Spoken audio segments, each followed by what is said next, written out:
Vamos a hablar acerca de la reforma tributaria. Es por eso que está con nosotros el economista Gustavo Lázari. Gustavo, un placer. Gracias a ustedes por invitarme. Buenas noches. A ver, puntualmente, lo primero, cuando muchos de nosotros que no entendemos y leemos quizás los diarios para saber cuánto nos va a perjudicar o beneficiar estos anuncios, sobre todo teniendo en cuenta lo que está relacionado con esta reforma tributaria, con los aspectos de la economía, con lo que dicen el gravamen de los plazos fijos. ¿Cómo es básicamente este análisis que se puede hacer? Mira, en primer lugar déjame corregirte algo humildemente. La gente sabe mucha economía, vos sabés mucha economía. Adam Smith, en el primer libro de economía que se escribió, que es La riqueza de las naciones, en 1776, en muchos párrafos repite, dice, rara vez lo que es válido para un jefe de familia deja de ser cierto para un jefe de Estado. O sea, si vos manejás la economía de tu casa, puedes ser ministro de Economía en cualquier momento, no te hagas problema. Cuando perdés la lógica de tu casa, haces una mala política económica. Es así.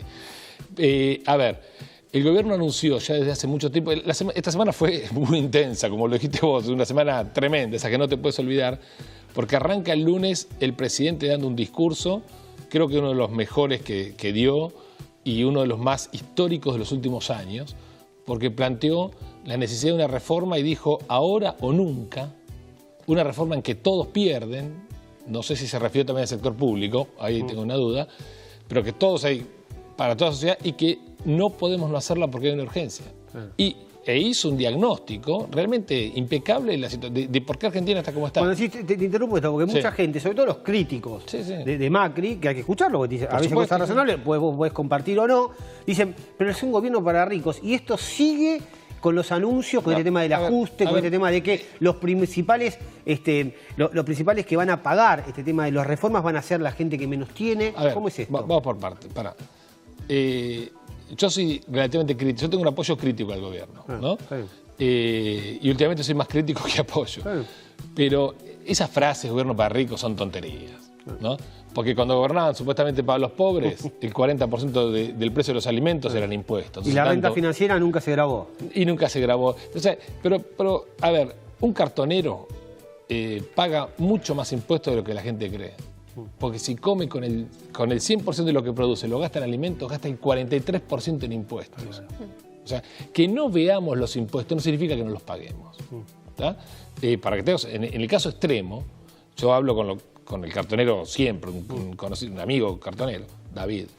Él me contaba sus ingresos y yo, mientras él me contaba, en noviembre del año pasado, antes de la reforma tributaria, que cambió las escalas de impuestos a las ganancias, él estaba a una semana juntando cartón de pagar impuestos a las ganancias. No iba a estar porque no estaba ni registrado. Está claro. Pero si hubiera estado soltero y registrado, el tipo tenía que pagar siendo cartonero. O sea, no es cierto que los que gobiernan para los pobres gobiernan para los pobres, ni nosotros. Eso es una tontería de política, no perdamos tiempo en eso. El gobierno anunció de entrada, desde hace bastante tiempo, que la reforma iba a ser neutra.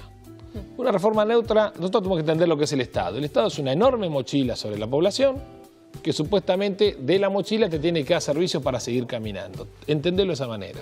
Entonces vos decís, a ver los noruegos, ¿tienen una mochila grande? Sí, el gasto público es casi el 45% del producto. Bueno, ¿por qué les da ese gasto público? Educación de calidad, seguridad de calidad, protección de los derechos de alta calidad, defensa, etcétera. De alguna manera la ecuación fiscal te cierra y te sirve. Más allá de que en Noruega el Estado creció después de que creció el sector privado. Pues es una cosa para otra discusión. En la Argentina, ¿qué te da lo que tenés en la mochila? ¿Te da educación de calidad? ¿Te da salud de calidad? No, que va a ver. ¿Te da seguridad de calidad? Nosotros remarcamos siempre, que acá muchos vecinos de la zona norte y la zona oeste que nos están mirando, la persona que puede, por sus ingresos familiares, escaparle a esas prestaciones del Estado, le escapa.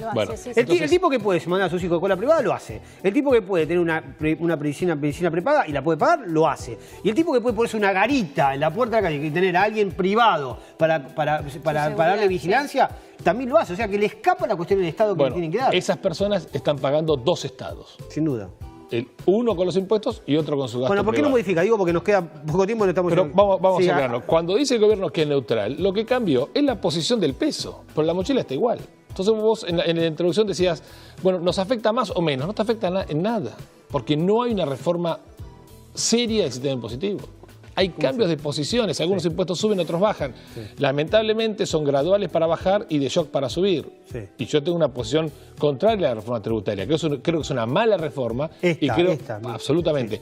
Y creo que... Un buen discurso que arrancaste con eso y una mala reforma. Creo que Macri anunció un discurso y la reforma es otra.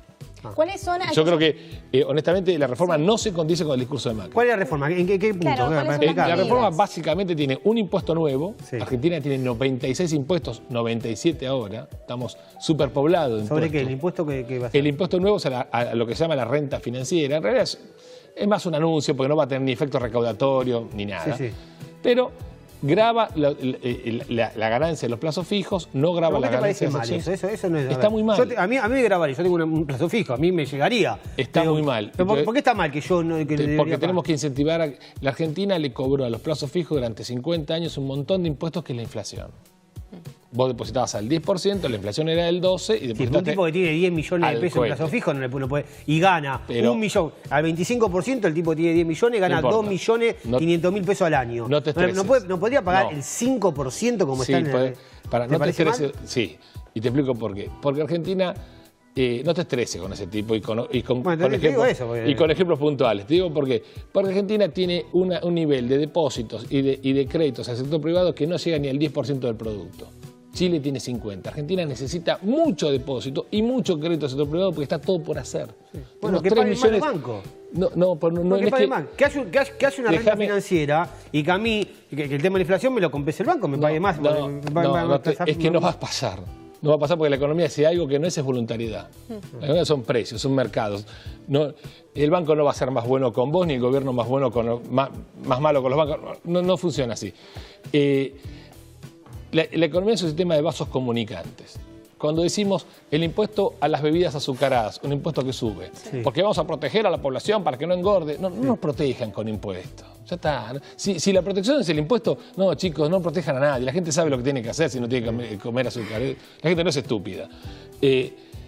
Esos impuestos no lo pagan las fábricas de gaseosas, la pagan los consumidores. Porque se traslada, vos decís que es automático. Cuando vos pones un impuesto en ese punto, todo se traslada. A la gente. Absolutamente, siempre todo se traslada. Cuando vos pones un impuesto a la renta financiera, y después te doy el ejemplo cuando le pones el impuesto al tipo más rico y más malo que te imagines.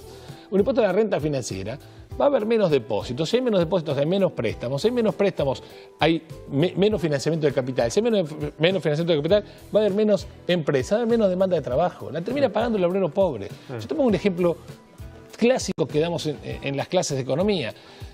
Cobrarle el impuesto más alto que quieras al rico que más odies. O sea, ojo con eso, yo siempre, una persona que es rica y que tiene fortuna, no es por qué odiarla, ni es mala persona. Digo, porque acá en la Argentina parece como eso. La gente quiere tener cada vez más dinero, pero cuando hay un rico, todos piensan que el rico hizo el dinero robando, afanando. Y eso no es así. Básicamente lo que hay que hacer, yo eso quizás disiento un poco, porque vos decís... Pero más allá de eso, las personas que tienen más poder adquisitivo... Yo te lo pongo como el caso extremo, porque yo no odio al rico. Pero disiento con la renta, porque vos dijiste lo de la renta, decís que si vos grabás la renta, grabás los depósitos, eso va a repercutir con los préstamos. Bueno, en la Argentina no se grabó la renta financiera y durante 12 años, los últimos casi 12 años, nunca hubo tampoco préstamos. Y nadie accedía a ningún crédito y nunca se grabó la renta financiera. Hay una bicicleta financiera que no en estos últimos años, sino que ya venía como en los últimos 5 o 6. Ocurre esto en la Argentina. Vos para que haya préstamos financieros, después te vuelvo al ejemplo del impuesto al rico. Para que haya préstamos, para que los bancos funcionen como bancos y no como vendedores de licuadoras, esas cosas que están haciendo dan vergüenza. Tienen que pagar por los depósitos y prestar plata. Eso. Exactamente. Pero tiene que haber seguridad jurídica, que no la hay. Tiene que haber posibilidad de sancionar al incumplidor. No te olvides que en el 2002 salió una ley por la cual no podías desalojar a la persona que no te pagaba el préstamo. Por lo tanto, no hubo más préstamos, lógico. ¿Quién va a prestar plata si podés no devolverla? O sea, hubo especificación asimétrica, hubo inflación. Claro. Eso rompió el mercado de crédito. El mercado de crédito es muy difícil porque la palabra crédito viene de confianza. Entonces, es un mercado muy difícil que cuando rompes la confianza sonaste, te cuesta años recuperarla. La inflación rompe la confianza. La Argentina necesita bajar la tasa de inflación, recuperar la institucionalidad financiera y ahí va a surgir nuevamente el mercado de crédito. Si a eso cuando no lograste esto, podés un impuesto a la renta financiera, no entendiste nada. ¿Y qué es lo que habría que hacer? Vos marcaste las disidencias que tenés con la reforma de Macri. ¿Qué es lo que habría que hacer para vos? Y mira, Macri dijo algo. Yo cuando escuchaba a Macri el lunes dije, bueno, la reforma del miércoles es un golazo y se la juegan a ganar o morir. Porque él dijo, es ahora o nunca. Le dio un ultimátum a la palabra reforma. Y la palabra reforma, en una sociedad que le había dado el apoyo electoral, la sociedad está permeable a una reforma fuerte. Y una reforma fuerte hoy en la Argentina no puede no hablar de la eliminación de ingresos brutos, no de la rebaja, a ver si las provincias tienen un poco de onda, a ver cómo la bajamos. No.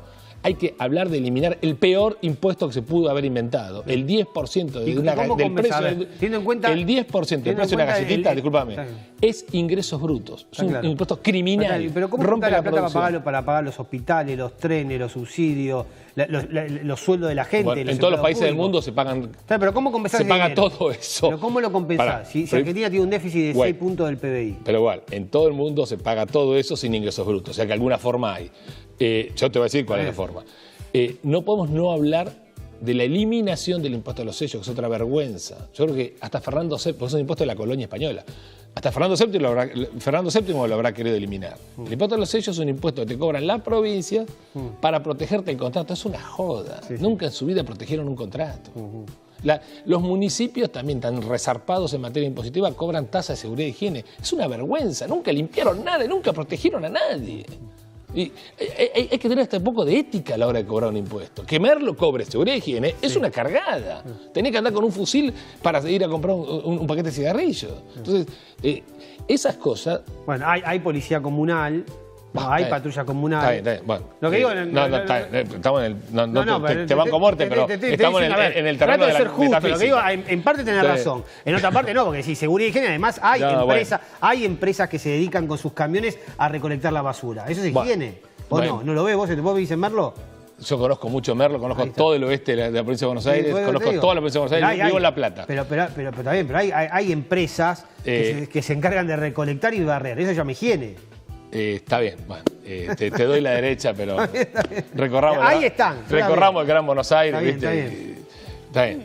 A lo que voy es, debimos haber hecho una reforma de fondo. Hay millones de propuestas, pero debes haber puesto 2 puntos, 3 puntos más de IVA que reemplacen todo ingresos brutos, o un impuesto a la última venta como tiene Estados Unidos y eliminar todo ingresos brutos en la cadena.